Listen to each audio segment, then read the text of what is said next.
Widely acclaimed as a global city, New York's eclectic mix of boroughs and neighbourhoods gives it a rich and diverse identity that is envied the world over. Shaped by nearly 2 centuries of economic cycles and the architectural and urban planning trends that accompany them, the city that never sleeps is also continually evolving. But one particularly notable development in recent times is the rise of a Manhattan neighbourhood that caters for the super rich. With breathtaking views, luxurious interiors, endless amenities and eye-watering price tags, this new wave of properties are strictly for those with a 10-figure bank balance. But how did this area come to be? What sparked its growth in this particular district? How were planning controls addressed? And how did engineers make the development of such small scraps of land commercially viable? This is the story behind New York's Billionaire Row.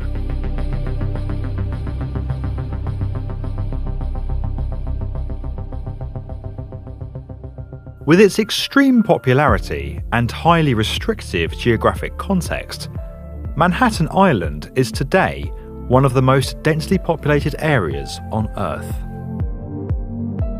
For decades, developers have competed for space here, balancing their quests for return on investment with the requirements of the city's planners and respect for the differing identities between the island's many neighbourhoods. Those distinct areas shape the city we now experience, from the high-rise financial centres around Lower Manhattan and Midtown, to the villages of Chelsea, Greenwich and Soho, and the exclusive addresses of the Upper East Side. While planning controls have helped to create clear identities between these different neighbourhoods, they have also made any significant redevelopment of sites in established residential zones remarkably difficult. With Manhattan's popularity ever increasing and rising demand for luxury residences, developers have begun to venture into commercial areas in search of suitable sites. Situated immediately south of Central Park, the midtown streets between Park Avenue and Columbus Circle have long had the air of prestige. Home to the iconic Plaza Hotel, the Russian Tea Room, Carnegie Hall, and intersected by the desirable Fifth Avenue, the district is naturally appealing for high-end residential developers. In the last decade, several significant schemes have emerged in this zone, and in particular along 57th Street, leading the area to become dubbed Billionaire Row.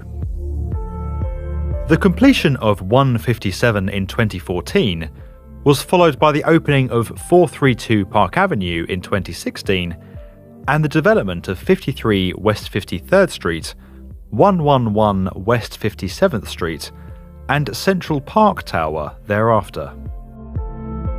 These schemes offer extreme luxury against the backdrop of unique Central Park views, addresses in some of the city's most desirable streets, and close proximity to high-end retail outlets.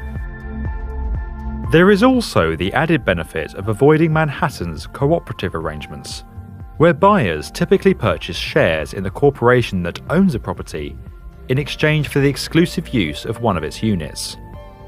These arrangements demand the disclosure of financial information that doesn't always appeal to the super rich.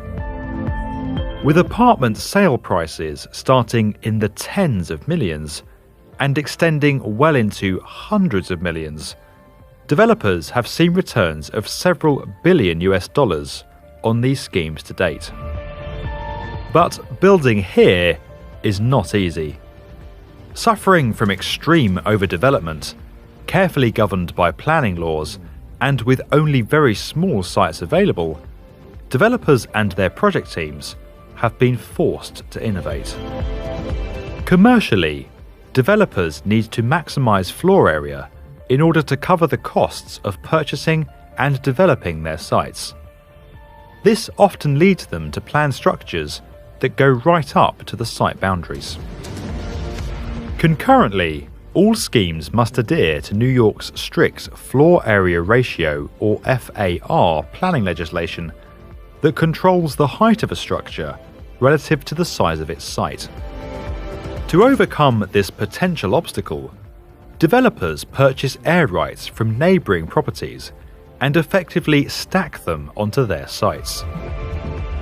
For city planners, this approach protects against the overdevelopment of surrounding properties in the future, while developers and those living within their structures are assured light and clear views out. These arrangements have the added benefit of generating capital for those selling their rights, enabling them to progress with smaller scale construction projects on their own land. 53 West 53rd Street is perhaps the purest demonstration of this concept to date. Here, the existing Museum of Modern Art sold an area of land adjacent to their main building, together with the air rights above part of their estate. This enabled the construction of the Jean Nouvel-designed 53W53 Tower, while generating funds to redevelop the museum itself. The link between the two structures on the site has been thankfully retained in Nouvel's notably artistic design that responds to numerous zoning and setback constraints, and in benefactor memberships at the museum for those purchasing residences within the tower.